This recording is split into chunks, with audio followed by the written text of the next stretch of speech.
Exercice. On considère la matrice suivante. A et F un endomorphisme de R recul dans R recul dans la matrice suivante. La base canonique. B est égal à E1, E2, E3. Question 1. Déterminer l'application F. Mais Sonia, hein? Viens, tu vas. Mademoiselle, laissez votre téléphone. Tenez, vous mettez les titres des questions en rouge, vous rédigez en noir. Allons-y, je vous dicte. Donc, question 1, il s'agit ici de donner l'application F. Donc, tu vas mettre expression analytique de F.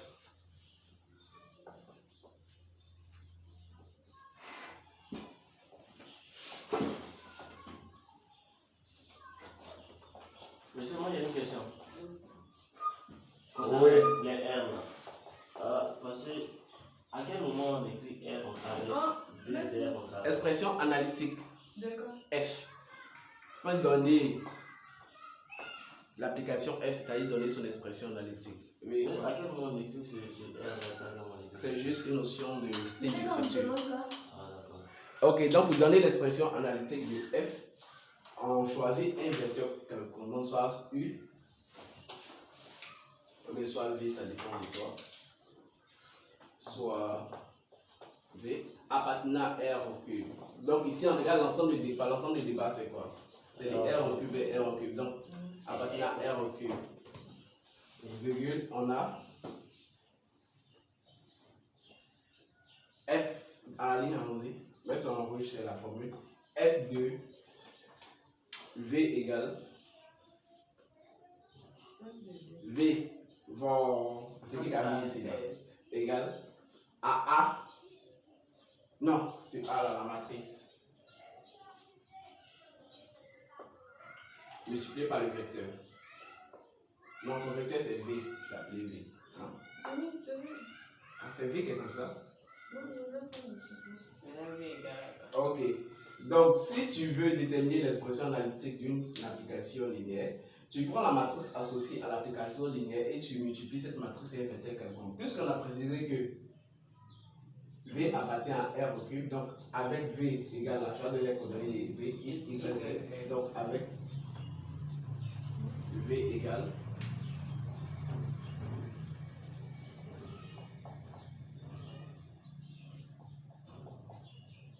en colonne là, X, Y, Z.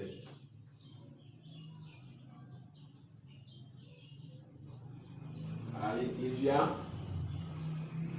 D'après M. Fofana, il vient. Ouais.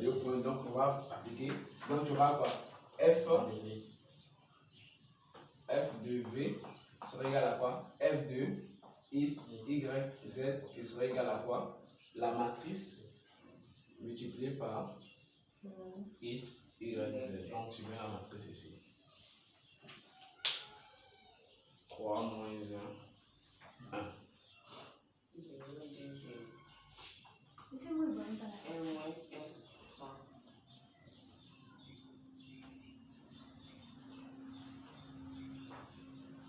Ok, donc tu effectues la multiplication. Donc, au fait, tu n'as pas besoin en tant que tel de connaître la multiplication pour pouvoir effectuer. Donc, il faut savoir que la première colonne, ici c'est X, Y, Z. Dans la première colonne, c'est pour les X. La deuxième colonne, c'est pour les Y. La troisième colonne, c'est pour les Z. Donc, on va écrire sur la première ligne, on a quoi? 3X.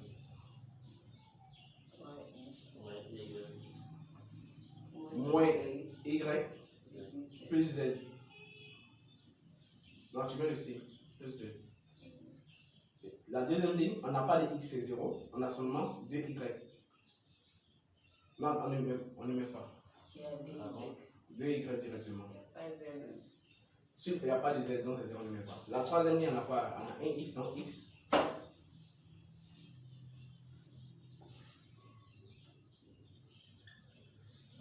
La troisième ligne, on a X moins Y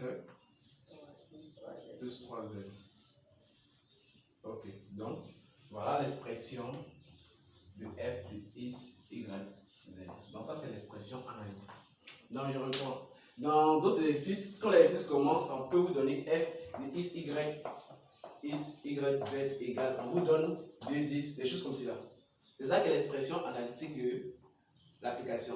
Ou bien souvent, on vous donne sous la forme de f de E1, f de E2, f de E3. Ça, c'est, on vous donne l'application sous la forme d'image de vecteur de la base. Ou la troisième option, on vous donne l'application par sa matrice associée. Donc, on peut quitter de la matrice associée, passer à l'expression analytique, ou quitter de l'expression analytique, passer au vecteur dans la base canonique. Donc, lorsque vous voulez l'expression de f et que vous avez la matrice, vous prenez la matrice que vous multipliez par un vecteur quelconque. Vous regardez l'ensemble des départ ici, c'est quoi? L'ensemble des départ, c'est R recul. Donc, vous prenez un vecteur comme cela, x, y, z. Si c'était R carré par x, y, si c'était par exemple R4, x, y, z, t. Maintenant, vous faites le produit de la matrice associée par le vecteur. Quand vous faites le produit, vous tombez directement sur l'expression analytique de f. Oui. L'expression analytique. Quand tu as une fonction, voilà une application, je prends par exemple, si tu as une application, l'application peut se présenter sous trois formes. Son expression. Expression, c'est comment ça se crée. Alors, l'expression analytique, sous la forme de sa matrice associée ou sous la forme d'image du vecteur, de la base canonique. Donc, lorsque tu as un exercice d'application linéaire, soit on te donne directement f de x, y, z égale à, et puis tu commences l'exercice. Là-bas, tu vas voir que la première question, on te demande soit f, est-ce que f est une application linéaire, et puis on te donne la matrice associée à f. Dans un autre exercice, on peut donner directement la matrice associée à f, et puis on te donner l'expression analytique. Donc, toi, tu te sers de la matrice associée à f, que tu multiplies avec un vecteur quelconque. Tu regardes d'abord l'ensemble des débats. Si c'est dimension 3, tu prends un vecteur de 3 coordonnées.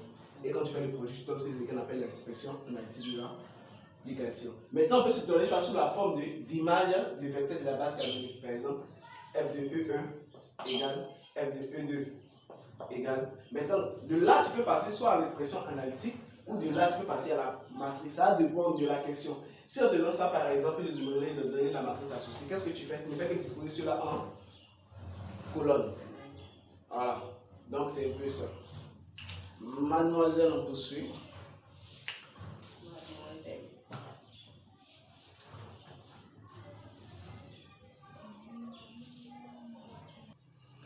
Ok, donc la deuxième question, on dit soit la famille B' égale à V1, V2, V3.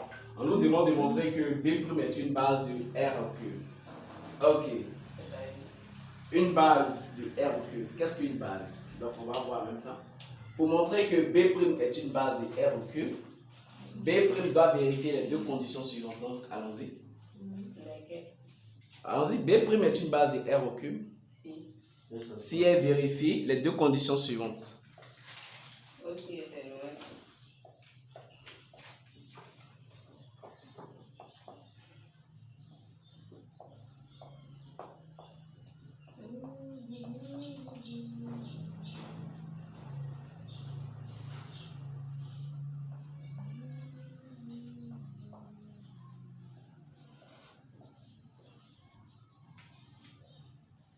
B' est une base de R recul si elle vérifie les deux conditions suivantes.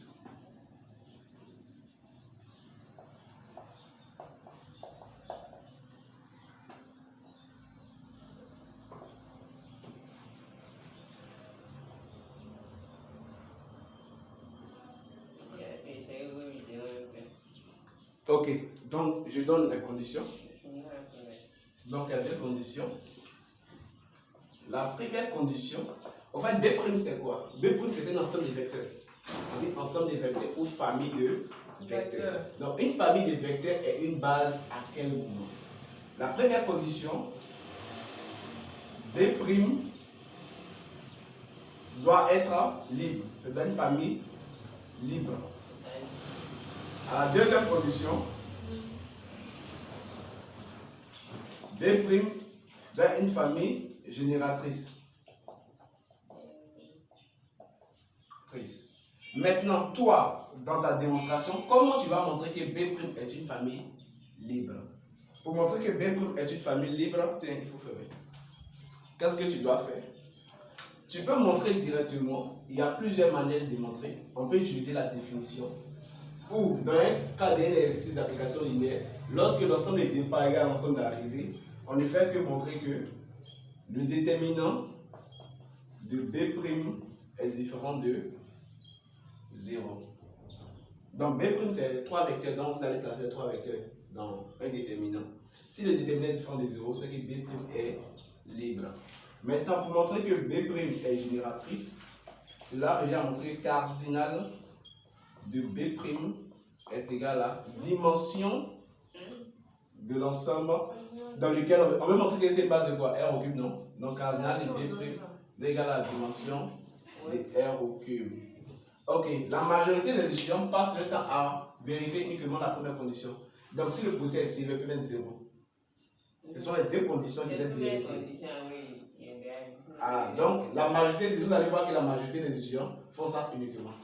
Donc ne te donne pas qu'on ne te donne pas la totalité des réponses, donc on ne te donne pas les procès pour ces CV. Ok, donc mademoiselle, vous allez calculer le déterminant de B. Donc on va passer là-bas. Donc le déterminant B' c'est ça, donc tu vas mettre déterminant de B' égale, tu vas disposer ça sous forme de colonne. Maintenant pour disposer ça sous forme de colonne, tu dois avoir les vecteurs sous forme de coordonnées. Donc si on veut écrire ça sous forme de coordonnées, il y a combien? Dans l'ordre de la base canonique, il n'y en a pas E1, E2, E3.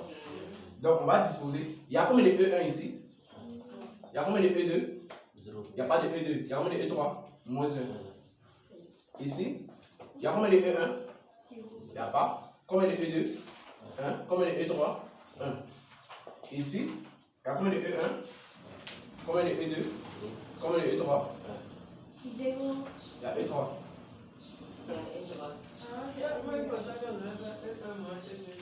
Ok.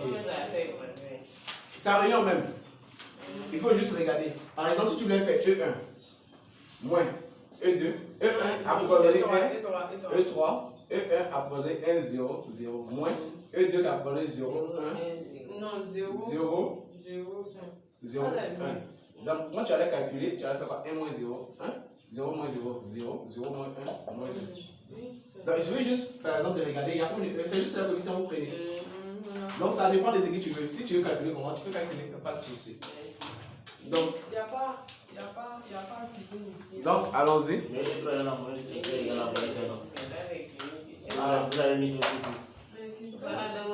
Donc, viens ici. Tu vas placer ces vecteurs en colonne.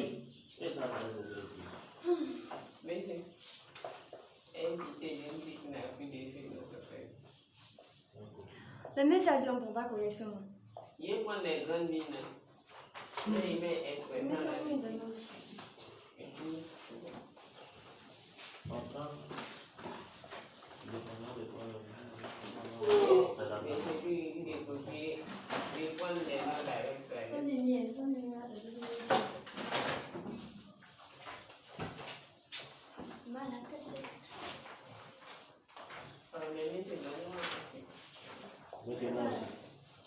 Merci beaucoup. C'est la méthode de Sarus que tu utilises. Ok, il n'y a pas de souci. C'est ça mon problème. C'est ça, vous connaissez. Ok.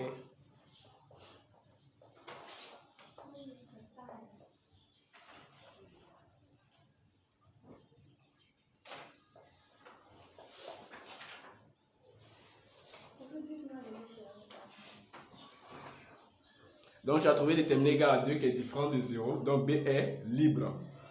Voilà. Ah, c'est la première condition. Maintenant, la deuxième condition, le cardinal, c'est quoi? Le cardinal, c'est le nombre d'éléments. Le cardinal, c'est le nombre d'éléments. Donc, cardinal de B' égal. On dit cardinal de B' égal. N'arrive pas ici pour effacer pour c'est la même. Égal. Cardinal, tu remplaces B' par ces éléments V1, V2, V3. En fait, cardinal de V1, V2, V3. Au fait, le cardinal, c'est le nombre d'éléments. Non, non, non. À l'intérieur. V1, V2, V3.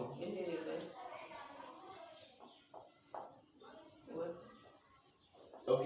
Il y a combien d'éléments? 1, 2, 3. Donc, égal à 3. Cardinal, c'est simplement le nombre d'éléments.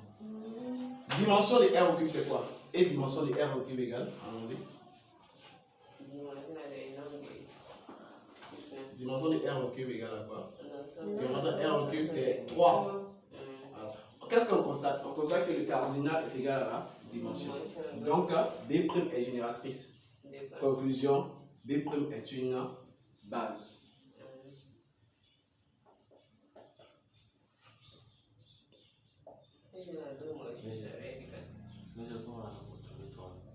Qu'est-ce que quoi? Un endomorphisme. Un endomorphisme, c'est une application linéaire dont l'ensemble des départs est égal à l'ensemble de la linéaire. Ok. Monsieur, moi, je dis comment on va faire pour trouver 3? Quel 3? C'est l'ensemble des départs. Cardinal.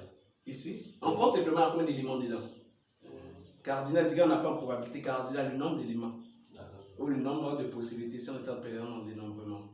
Maintenant, concernant déterminant. Conclusion, B' est une base de R au cube. Monsieur, maintenant, concernant les déterminants, ça peut. Monsieur veut parler, non? S'il vous plaît.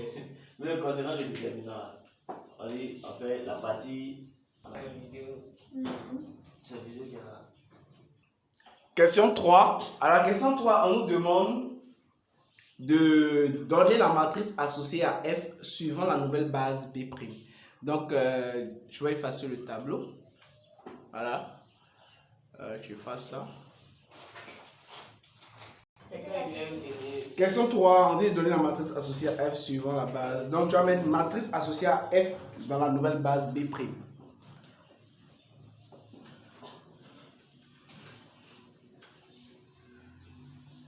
Tu faut mettre ça en rouge, ça fait trop de...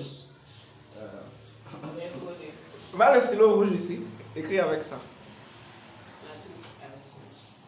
F.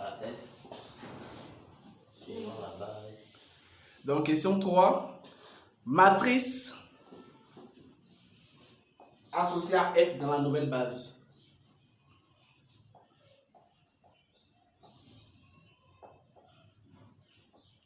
Associé E muet.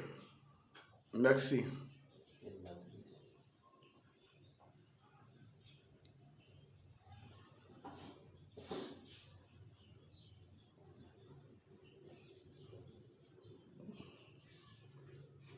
Dans la nouvelle base B'. Ok. Donc, selon toi, on fait ça comment?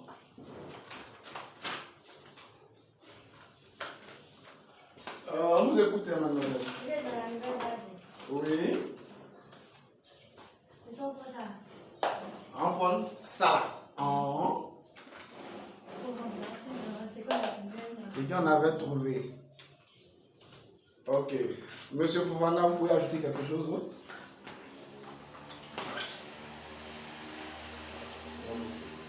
Ok. Presca et toi?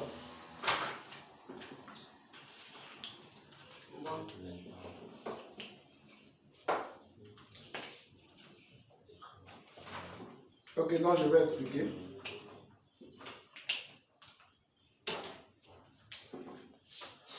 Tiens, écris avec ça. J'ai l'impression que c'est marqué là, c'est écrit. Donc, au départ, nous avons donné l'exercice. On dit, on est dans R au cube vers. R au cube vers R au cube. Ils ont donné la matrice A. C'était la matrice A au départ. La matrice A était définie dans quelle base? La base B. La base B. Ça peut aller? Ensuite, ils ont donné une base B'. Et on dit on veut la matrice, on va appeler ça A'. Voilà. Dans la nouvelle base B'. Ça peut aller? Maintenant, il y a une formule qui dit comment quitter de cette matrice à cette matrice. On passe par ce qu'on appelle les matrices de passage. Ça peut aller? Ok. Donc la formule c'est quoi? Lorsque je prends la matrice de passage de la base B vers la base B', ici ça se termine par quoi? C'est B vers B', non? Donc A', B' ici, non? Donc A', B'. Maintenant cette fois-ci, c'est quoi qu'au bout ici? B'. Donc c'est B' vers B. C'est quoi qu'au bout ici? Donc ça veut dire que si on a une matrice de départ et puis une matrice d'une nouvelle base, comment quitter d'une base pour aller d'une autre base? Tu as la matrice que tu as de départ. On dit que c'est égal à ça. Supposons que je commençais par P de B' vers B. C'est quoi qui est à l'extrême? Donc c'est la matrice dans la base B multipliée par, c'est quoi qui est à l'extrême ici? B vers B'. C'est quoi qui est à l'extrême ici? A, B'. Nous, on nous demande la matrice dans la nouvelle base. Donc, si je veux la matrice dans la nouvelle base, je prends la matrice de B' à B multipliée par la matrice dans la base B multipliée par la matrice de passage de B' à B. Et je trouve cette matrice quand elle est. Ok. Maintenant, la matrice de B' à B, c'est quelle matrice? On va voir ici. De B' vers B, il faut savoir que c'est l'inverse de la matrice de B à B'. C'est l'inverse de ça. C'est son inverse. Ça peut aller? Maintenant, ça c'est quelle matrice? Quand tu as la matrice de B à B', les éléments de B, c'est quoi? C'est E1, E2, E3. Les éléments de B' c'est quoi? V1, V2, V3. Donc, donner la matrice de passage de B à B' signifie qu'il faut placer ces vecteurs-là en colonne en fonction de celui-là. Donc, il suffit juste de placer V1, V2 et V3 en colonne en fonction de E1, E2, V3. Ok. Donc, généralement, la première matrice de passage, c'est donnée derrière dans l'énoncé. Donc, V1 avec quelle coordonnée? C'est 3. V1. V1 avec vous coordonnée E1, moins E2, moins E3. Non, elle a donné son coordonnée lorsqu'on était en train de faire les choses. Mais V1, on va donner 1, 0, moins 1. 1, 0, moins 1. Et puis 0, 1, 1. 0, 1, 1, 1, 0, 1. 1, 0, 1. Donc, ça, c'est la matrice de passage de B à B'. Donc, pour avoir la matrice dans la nouvelle base, tu as besoin de la matrice de passage de B à B', et puis tu as besoin de B' à B. Il dit quoi? B' à B, c'est l'inverse de celui-là. Donc, qu'est-ce que tu vas faire? Tu vas calculer l'inverse maintenant de celui-là. Maintenant, une fois que tu as l'inverse, tu vas maintenant appliquer la formule en faisant la multiplication. Dans ton premier point, tu vas dire par exemple, soit A', cette matrice,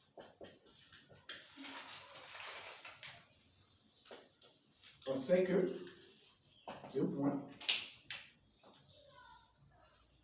P de B' vers B multiplié par la matrice dans la base B multiplié par B vers B' est égal à la nouvelle matrice que tu cherches après dans la base B'. Maintenant, qu'est-ce que toi tu as? Ici, tu as déjà, toi, comme je dis, tu as déjà ça. C'est ça qui est là. Ensuite, qu'est-ce que tu fais? Tu calcules l'inverse de ça. Et puis tu appliques la formule. Donc, allons-y, tu as calculé l'inverse. L'inverse de P, non. Décrit calculant l'inverse. Non, vas-y. Tu vas calculer l'inverse comme. Calculer d'abord son déterminant. On a déjà calculé le déterminant sans démontrer que c'était une base. Le déterminant avait trouvé 2. Donc, la formule de déterminant, si c'est pas cette formule-là, tu sais que P moins E est égal à quoi? 1 sur déterminant de P multiplié par la transposée de la comatrice de P. Donc, tu avais calculé pour la question précédente, déterminant de P, tu as trouvé 2. Donc, Non, on garde les adresses. de la commatrice. Non, on dit pour la commatrice.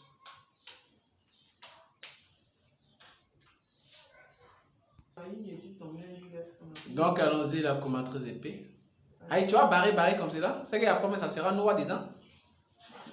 Non, allons-y. Fais comme tu veux le faire. Et c'est qu'un game. Quand on envoie, on prend pour part 1, 0, 1. Pasteur, on va pas me. Pardon. Mais ça monte aussi. C'est le seul par là. Moi, je comprends pas. Oui, j'ai. Mais elle dit que faire comme ça, c'est tout. Non, c'est le fait chaud. Je l'appelle le père Bouni et on assume ces choses.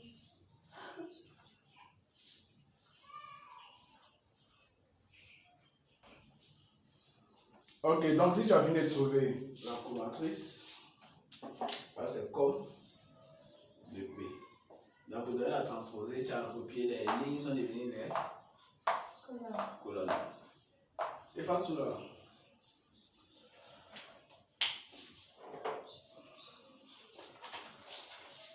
J'aime ça. Oui, tout. On n'a pas besoin de ça. C'est juste pour expliquer.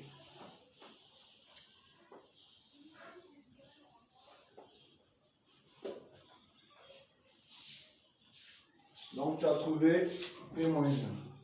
Donc, P-1 égale, on dit 1 sur déterminant de P multiplié par la transposée de la commatrice. Le déterminant de P, c'est quoi? C'est le déterminant de 1,5.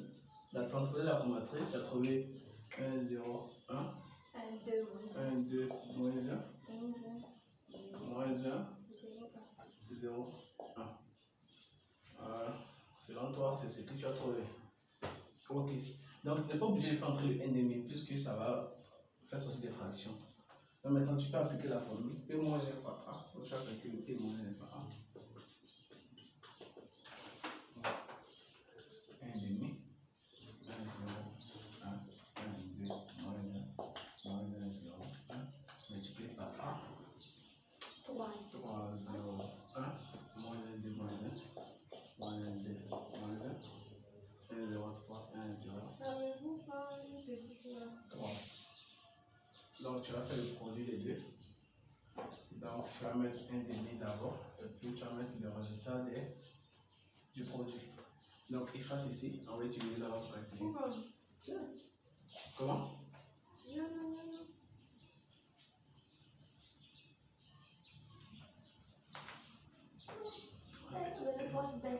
Tu ne piles pas le couteau. Mais pourquoi est-ce que le tableau a des difficultés? Je ne comprends pas. Vous faites un. C'est ça, moi, je viens d'essayer. Je mets les jambes là.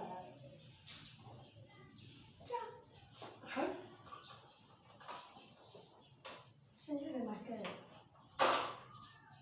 Ok. Donc, on va faire le produit des deux matrices. Donc, je vous montre simplement comment on fait le produit des deux matrices. On prend les lignes ici et les colonnes ici. Ok. On voit les lignes. Donc, ici, on peut dire c'est 3 fois 3. Ici, c'est 3 fois 3. Donc, quand vous en trouvez les éléments centraux, c'est-à-dire que la multiplication est possible. Donc, on doit obtenir une matrice de 3 lignes, 3 colonnes. Donc, on prend les lignes ici. Quand on veut faire le calcul, on prend les lignes ici et les colonnes ici. Donc, on va calculer les éléments de la première ligne. Comment calculer les éléments de la première ligne? On dit première ligne, donc il prend la. Ici, je suis. Première ligne d'abord. Je prends le premier élément, ça fait aller? Je multiplie par la première ligne ici. Donc, ça fait quoi? 3, moins 1. Je prends le deuxième élément, je multiplie par la deuxième ligne. Je prends le troisième élément, je multiplie par la troisième ligne.